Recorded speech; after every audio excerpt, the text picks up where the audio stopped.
नमस्कार, मैं हिमांशु मिश्रा और आप देख रहे हैं द इनसाइड स्टोरी। तो हरियाणा में चुनावी माहौल सज चुका है और इस चुनावी माहौल में सबसे ज्यादा चर्चा अगर किसी की हो रही है तो पहलवानों की हो रही है।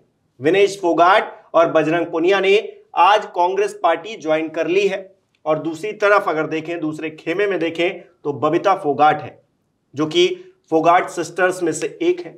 अब बबीता फोगाट को कुछ नहीं मिल रहा है जबकि विनेश फोगाट चुनाव लड़ने जा रही हैं। तो ये कैसी कॉम्बिनेशन बैठ रहा है इलेक्शंस में, इसे लेकर, इसके पीछे की जो सियासत है उसे लेकर आज बात करेंगे। डॉक्टर संजीव त्रिवेदी जी हमारे साथ। संजीव जी, बबीता वर्सेस विनेश होगा, बहुत पहले से ये चर्चा हो रही थी, लेकिन अब ऐसा नहीं होगा क्योंकि बबीता फोगाट को जहां तक टिकट नहीं मिला है और उसके बाद जब विनेश फोगाट ने कांग्रेस ज्वाइन कर ली है तो ये बिल्कुल तय हो गया है कि वो चुनाव लड़ने जा रही हैं। किस तरह से देखें इसको?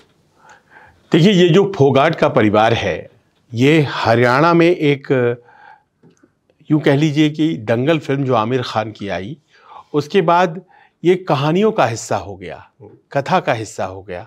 और फोगाट परिवार के बारे में न केवल हरियाणा में बल्कि पूरे देश में किस तरह से छोरियां क्या छोरे से कम है उस वाली फेमस, जी हाँ, और उस भावना के साथ हर जगह महिलाएं किस तरह से आगे बढ़ कर के हर उस चुनौती से भिड़ सकती हैं जो उनके सामने आती है, उसका पर्याय बन गया। और ये जो एक फोटोग्राफ आपने देखी होगी कि महावीर फोगाट के साथ सभी बहनें बैठी हुई हैं और ये बड़ा संयोग था कि उनके यहाँ बहनें ज़्यादा थीं और सभी बहनों ने पहलवानी को अपनाया और सभी ने अपने अपने मुकाम पे अच्छा किया। एक छोटा सा गांव है हरियाणा में, चरखी दादरी में, बलाली, जहाँ से ये परिवार आता है। और देखिए कि सारी रूढ़ियों को तोड़ते हुए, सारी बंदिशों को एक बारगी हटाते हुए कैसे विश्व पटल पर ये छा गए और न केवल कॉमनवेल्थ गेम्स बल्कि ओलंपिक्स तक इस परिवार की बेटियां पहुंची। लेकिन आज वो दिन है जब आप पाते हैं कि सियासत ने इस परिवार को बांट दिया। सियासत हमेशा बांटता है, ये लोग कहते हैं, लेकिन परिवारों के भीतर बंटते हुए बहुत कहानियां देखी थी। पहलवानों के परिवार में इस तरह से, सियासी परिवारों में तो ये हमेशा से दीवारें खड़ी करता रहा है सियासत, लेकिन पहलवानों के परिवार में भी आज हो गया। आज जब वो प्रेस कॉन्फ्रेंस कर रही थी कांग्रेस के दफ्तर में तो वहाँ पर जो उनकी भावनाएं थीं वो इन लाइनों में समेटी जा सकती हैं जब उन्होंने कहा कि बुरे वक्त में पता चलता है कौन अपना है और कौन नहीं है। और साफ इशारा उनका बबीता फोगाट और बाकी के दूसरे पहलवानों की तरफ था जो उस वक्त उनके साथ नहीं थे, जो उनका विरोध कर रहे थे जब जंतर मंतर पर पहलवानों ने वो विरोध प्रदर्शन किया था और ब्रजभूषण शरण सिंह के खिलाफ वो पूरा आपको याद होगा वाकया, और किस तरह से एक तरफ नई संसद का उद्घाटन हो रहा था, उसी दिन सड़कों पर घसीट करके उन पहलवानों को वो आंदोलन ख़त्म किया गया था। उन सब का ऐसा लगता है कि एक पटाक्षेप आज हुआ है। एक फाइनल था जो पेरिस में विनेश नहीं खेल पाई थी, वो फाइनल जो पूरा देश चाहता था कि वो खेले, लेकिन 100 ग्राम का मामला और सारा देश विनेश के साथ दुखी हुआ था। वो भी दुखी हुए थे जो शायद इस चुनाव में उनके विरोध में खड़े होंगे, लेकिन ऐसा लगता है कि कोई और फाइनल उनके नसीब में था। और ये जो फाइनल होने जा रहा है इसमें उनके सामने कोई पहलवान नहीं बल्कि भारतीय जनता पार्टी होगी। अच्छा, विनेश फोगाट भले ही सियासी मैदान में अब उतर गई हैं और क्योंकि ब्रजभूषण का मामला भी अब उनसे जुड़ेगा, क्योंकि सियासी तौर पर वो भी अपने आप खड़े होते हैं भारतीय जनता पार्टी से, और जो लड़ाई है वो नजर आती है कांग्रेस की भारतीय जनता पार्टी से, क्योंकि कांग्रेस का दामन थामा है तो भारतीय जनता पार्टी से सीधी टक्कर होगी। बबीता फोगाट को मौका नहीं मिला, इसको लेकर क्या सियासत, और जो हम कह रहे थे कि बबीता वर्सेस विनेश हो सकता है, वो क्यों नहीं हुआ? भारतीय जनता पार्टी की क्या प्लानिंग है? देखिए, बबीता फोगाट को पहला मौका जो मिला है वो साल 2019 में चरखी दादरी में मिला। चरखी दादरी की सीट से उन्होंने चुनाव लड़ा और पास में ही है बलाली गांव जहां से ये लोग बिलोंग करते हैं। 2019 के चुनाव में वो लड़ी भारतीय जनता पार्टी के टिकट पर, लेकिन असफल रही। पर उसके बाद लगातार वो चरखीदारनी में काम कर रही थी और वहाँ के लोगों से मुलाकात करना, वहाँ के जो वोटर्स हैं उनके साथ अपना जुड़ाव बनाए रखना, वो तमाम चीज़ें वो कर रही थी। आपको याद होगा योगेश्वर दत्त, वो भी चुनाव लड़े थे और वो जो चुनाव उन्होंने लड़ा था वो चुनाव वो भी हार गए थे। बाद में बाई इलेक्शन भी हार गए थे। तो पहली जो शुरुआती इनकी कोशिश थी बबीता फोगाट और योगेश्वर दत्त की, वो तो असफल रही थी। तो एक संशय तो था कि क्या इन्हें टिकट मिलेगा या नहीं मिलेगा, लेकिन जिस तरह से वो प्रयास कर रहे थे, सामान्य अगर सब कुछ होता तो योगेश्वर दत्त ने डिप्टी एसपी की अपनी नौकरी छोड़ी थी और वो बड़े पहलवान हैं, ओलंपियन हैं, कॉमनवेल्थ गेम्स, बबीता ने खुद कॉमनवेल्थ गेम्स में गोल्ड जीता हुआ है। तो जाहिर है कि ऐसे बड़े खिलाड़ियों को कुछ बोल करके ही लाया गया होगा और जो उन्होंने भारतीय जनता पार्टी में आस्था दिखाई तो वो चल रहा था सब कुछ और संभावना थी कि इस बार उनको हरियाणा से फिर विधायकी की टिकट मिल जाएगी। लेकिन बीच में हो गया ये पहलवानों वाला एजिटेशन। अब पहलवानों वाला जो एजिटेशन हुआ उसमें एक भावना बनी कि जो एक समुदाय है, जाट समुदाय, जिसने आंदोलन ये लीड किया है, और आपको ये तो पब्लिक नॉलेज है कि जाट समुदाय सबसे बड़ा समुदाय है हरियाणा के भीतर और आपको ये हरियाणा में ही सबसे ज़्यादा पाया जाता है। हालांकि पश्चिमी उत्तर प्रदेश में भी है और राजस्थान में भी है, लेकिन हरियाणा के राजनीतिक, सामाजिक, सांस्कृतिक सभी आयामों पर जाट समुदाय की अपनी छाप है, अपनी पकड़ है। वहाँ की राजनीति पर भी अपनी छाप, अपनी पकड़ है। जाट समुदाय भावनात्मक रूप से जंतर मंतर पर जो आंदोलन कर रहे थे पहलवान, उनसे जुड़ गया, उन बेटियों से जुड़ गया, संघर्ष कर रहे बजरंग पूनिया और दूसरे युवाओं से जुड़ गया। नतीजा क्या हुआ कि जो लोग उस आंदोलन के खिलाफ खड़े थे और भारतीय जनता पार्टी की तरफ नजर आ रहे थे, उनको सबसे बड़ा नुकसान हुआ और इसी में बबीता फोगाट और योगेश्वर दत्त थे। उस आंदोलन के दौर में भी इन्होंने बयान दिए और कहा कि यह आंदोलन जो है वो सही नहीं है। उस दौर में लांछन लगाए गए कि दरअसल ये फूके हुए कारतूस हैं, ये लोग जो बैठे हुए हैं, और विनेश फोगाट ने उसका बड़ा माकूल जवाब दिया कि फूके हुए कारतूस नहीं है। ओलंपिक के मंच पर जिस तरह से वो प्रदर्शन करके आई, वो साबित हो गया कि फूके हुए कारतूस नहीं है। मुझे खुद एक इंटरव्यू में ब्रजभूषण शरण सिंह ने कहा था कि इनका समय ख़त्म हो चुका है और ये अब खिलाड़ी नहीं है जो बैठे हुए हैं। लेकिन देखिए, वो तो खिलाड़ी थे और वो खेल कर गए। आप सोचिए कि उनके बारे में आंदोलन क्यों कर रहे हैं, तो वो इसलिए कर रहे हैं कि वो ट्रायल्स नहीं देना चाहते हैं। उन्होंने ट्रायल भी दिया। वो कहा गया कि नहीं, वो नेशनल्स नहीं खेलना चाहते हैं क्योंकि लोकल पहलवानों में उनसे बेहतर पहलवान हैं जो उनको हरा देंगे और वो ओलंपिक्स नहीं खेल पाएंगे। वो नेशनल भी खेल गए और तमाम गुजरते हुए इन परीक्षाओं से वो ओलंपिक की स्टेज तक पहुंचे। बीच में कुछ एग्जेम्पशंस मिले थे, बहुत नीचे स्तर पर जाकर के इन पहलवानों को नहीं लड़वाया जाता है जो ओलंपिक्स में रिप्रेजेंट कर चुके हैं या जिनकी कंसिस्टेंसी बनी हुई है, क्योंकि एक डर होता है कि कोई भी इंजरी अगर हो गई तो एक मेडल प्रोस्पेक्ट है वो ख़राब कर सकती है। विनेश फोगाट अगर भगवान न करे कोई इंजरी उनको इंडिया में ही हो जाती, यहाँ भारत में ही हो जाती, तो वो उस मंच तक तो नहीं जा सकती ना जहाँ वो गई थी, तो कम लड़ाया जाता है। तो जो एग्जाम्पशंस दिए थे उस पर योगेश्वर दत्त का मुझे याद है एक लंबा चौड़ा ट्वीट में उन्होंने मैसेज दिया था कि इन्हें एग्जाम्पशन क्यों दिया गया, ये एग्जाम्पशन नहीं देना चाहिए, जो जूनियर पहलवान है उनके लिए डीमोटिवेटिंग है, आखिर ये लड़ेंगे नहीं तो फिर कैसे आगे बढ़ेंगे। तमाम बातें उन्होंने कही। हम तकनीकी पक्ष को नहीं जानते हैं पहलवानी में क्या होता है, पर इंजरी वाला एक फैक्ट है जो हम लोगों को बताया गया है कि इंजरी से बचाना भी खेल की तैयारी का एक बहुत बड़ा हिस्सा होता है। और हम लोग भी कोई बहुत बड़ी तैयारी में लगे रहते हैं, घर में शादी होती है, कोई परीक्षा होती है, तो अपने आप को स्वस्थ रखते हैं और उसके लिए छोटी मोटी चीज़ें, कहीं किसी समारोह में नहीं जाना, ये सब होता है। लेकिन अब तो सियासी कुश्ती होने जा रही है, यहाँ तो वहां पर इंजरी का क्या खतरा है, और कांग्रेस पार्टी क्या सोच रही है? विनेश फोगाट सिर्फ आ गई है क्या, इतना काफी है?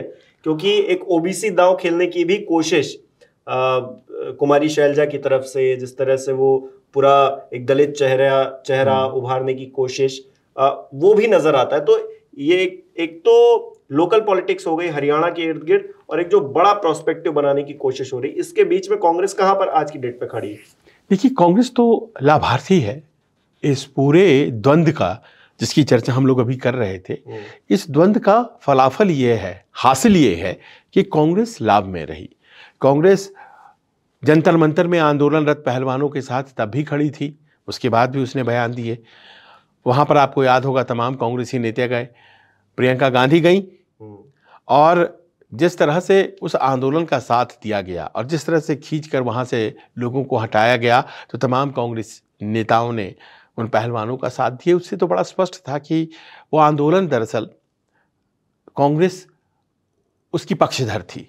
आरोप भी लगाया ब्रजभूषण शरण सिंह ने कि दरअसल ये आंदोलन जो है वो दीपेंद्र हुड्डा और भूपेंद्र सिंह हुड्डा द्वारा प्रायोजित था। अब दीपेंद्र हुड्डा और भूपेंद्र सिंह हुड्डा का एंगल कहाँ से आता है? एक तो वो जाट समुदाय से आते हैं, दूसरा ये है कि दीपेंद्र सिंह हुड्डा जो कुश्ती एसोसिएशन हरियाणा की थी उसके वन टाइम वो चीफ थे, लेकिन जैसे ही ब्रजभूषण बने तो उन्होंने सारे राज्यों में हटाए, इन्हें भी हटा दिया।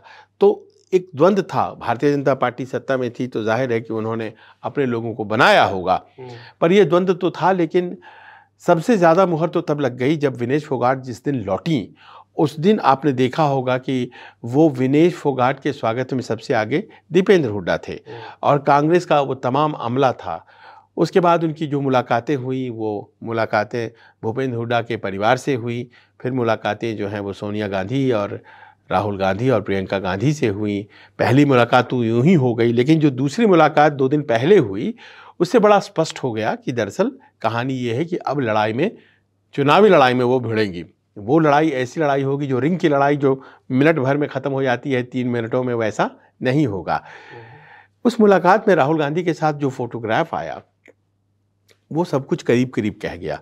और जो उस मुलाकात के बाद मुलाकात हुई केसी वेणुगोपाल से, तो अमूमन संगठन महासचिव से आप क्यों मिलेंगे? अगर आपकी कर्टसी मुलाकात है तो आप मुलाकात करके चले जाएंगे, लेकिन संगठन महासचिव केसी वेणुगोपाल से मिलने का मतलब ये था कि राहुल गांधी ने कुछ ऐसी बात कही थी, केसी वेणुगोपाल से जाकर मिलिए, कुछ ऐसी बात हुई थी, ट्रांसपायर किया था जिसमें कि आपको उनसे मिलने की जरूरत है। कहा जाता है जाइए एचआर से मिलिए, बाकी फॉर्मेलिटीज वहाँ कंपनियों में होता है जब नई नौकरी मिलती है। तो एक तरह से नई बात यहाँ भी हो गई। और देखिए कि आज की तारीख में कहा यह जा रहा है कि ऐसी सीट पर उतारा जाएगा विनेश फोगाट को जो कि कांग्रेस अभी तक जीत नहीं पा रही है पिछले 2-3 बार से। जुलाना की सीट है, कहा यह जा रहा है कि वहीं से वो उतरेंगी। बजरंग पूनिया के बारे में मुझे थोड़ा संशय है, लेकिन कुछ भी हो सकता है, उन्हें भी टिकट मिल सकती है। संशय इसीलिए है क्योंकि ऐसा लगता है कि जिस सीट से वो चाहते हैं बादली की सीट पर सिटिंग कांग्रेस एमएलए हैं जो कि भूपेंद्र हुड्डा के बहुत करीब हैं, तो उनकी टिकट काट करके और बजरंग पूनिया को देना ये शायद आसान नहीं होगा। लेकिन ये जानकारी है हम तक पहुंची है कि उन्हें एक नेशनल एसेट की तरह पार्टी रखेगी, उनको पद दिया जाएगा पार्टी के भीतर और पूरे देश में विनेश और बजरंग प्रचार करेंगे कांग्रेस पार्टी की। तो आप ये देखिए उस एजिटेशन का फाइनल जो आउटकम है वो कांग्रेस के लाभ का है। और ये केवल 2 सीटों की बात नहीं हो रही है या 1 सीटों की बात नहीं हो रही है, एक साइकोलॉजिकल एज जो आज की तारीख में कांग्रेस को मिल रहा है इन दोनों के शामिल होने से। ये दोनों आज की तारीख में अपने पॉपुलैरिटी रेटिंग्स के टॉप पे हैं। बबीता और योगेश्वर दत्त का टाइम खराब चल रहा है, इन दोनों को अभी उठता हुआ या उगता हुआ सूर्य कह ले उस तरह से देखा जा रहा है। तो कांग्रेस के अपने जो सियासत के गुणागणित हैं उसमें बड़ा फ़ायदे का सौदा ये साबित होगा सियासी तौर पर अगर हम देखें तो। और दूसरी बात ये भी है कि जो जाट समुदाय इस बार है वो पूर्णतः कांग्रेस के साथ है। अच्छा, इससे एक अच्छी बात ये भी हुई है फोगाट फैमिली के लिए, क्योंकि बबीता नहीं लड़ रही हैं, नहीं लड़ेंगी, और इधर जो विनेश है वो लड़ने जा रही हैं। तो एक तो जो पारिवारिक द्वंद्व होना चाहिए था वो उस तरह से नजर नहीं आएगा, वो उस स्तर पे नजर नहीं आएगा, क्योंकि जब बबीता लड़ रही थी तब इधर से कोई नहीं लड़ रहा था, तो अब सिंगल सिंगल फाइट हो गई है। दूसरा, जो बंटवारा हो सकता था जाट समुदाय के वोटर्स में, या फिर जो टूट हो सकती थी कि हम इनके साथ या उनके साथ, तो वो भी नहीं होगी। तो कुल मिलाकर दो तीन चीजें फोगाट फैमिली के लिए नजरिए से देखें तो ठीक ही है। फोगाट फैमिली तो टूट गया।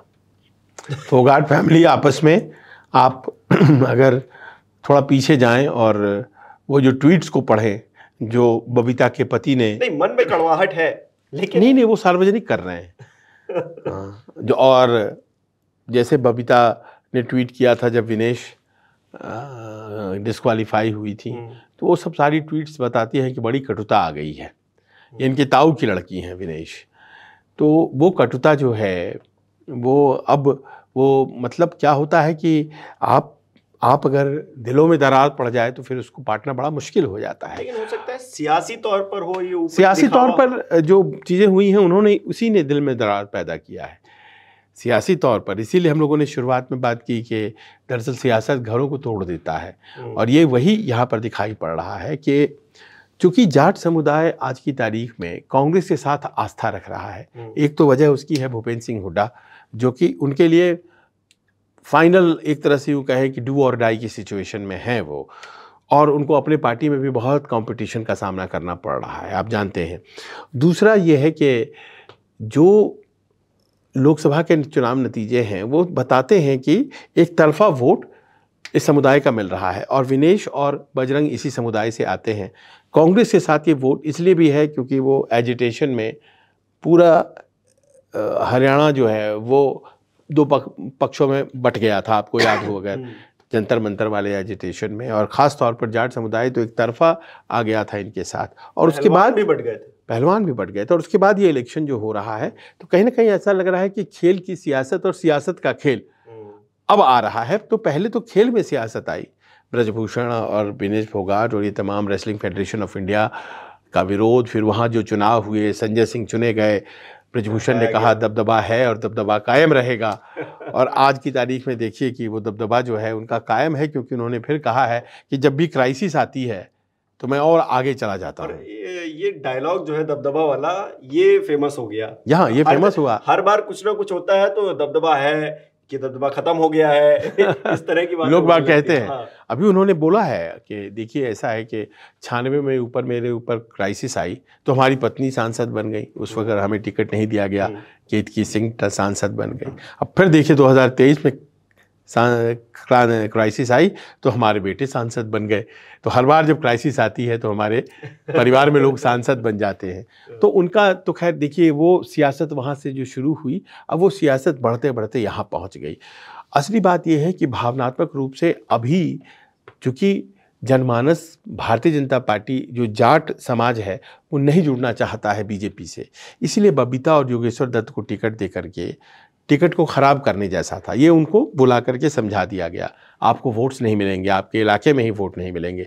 तो आप जैसा कह रहे हैं कि बहनों की टक्कर नहीं हुई, अगर होती तो भी विनेश के ही पक्ष में मामला जाता, क्योंकि भारतीय जनता पार्टी के साथ कम से कम ये समुदाय नहीं है। और अगर ये आधार वोट बबीता और योगेश्वर दत्त के साथ नहीं होता तो फिर वो चुनाव क्या लड़ते। भारतीय जनता पार्टी को अगर ये एहसास है कि जाट समुदाय उनके साथ नहीं जाता, बबीता के साथ नहीं जाता और उनकी हार हो जाती, तो क्या भारतीय जनता पार्टी ने पहले से ही एक मूड बना लिया है, उनको पता है कि क्या होने जा रहा है इलेक्शन में? आप सोचिए ना कि सुनील सांगवान लाए गए, एक पूर्व जेलर थे अभी तक वो, फिर उन्होंने तुरंत रिज़ाइन किया और आ गए चुनाव लड़ने के लिए, तो उनको टिकट दिया, बबीता को नहीं दिया है टिकट। तो कहीं ना कहीं ऐसा लगता है कि वहाँ से जाट लड़ाना था, चरखी दादरी में जाट तो लड़ाना था, और बबीता जैसा सेलिब्रेटेड कैंडिडेट को नहीं दिया गया है टिकट, यही सोचते हुए कि भाई ये एकदम नेगेटिव जा रही हैं विनेश का विरोध करने की वजह से। योगेश्वर और बबीता एकदम इनको वोट ही नहीं देगा जाट समुदाय, फिर भी थोड़ी बहुत सुनील सांगवान वोट काट ले, लेकिन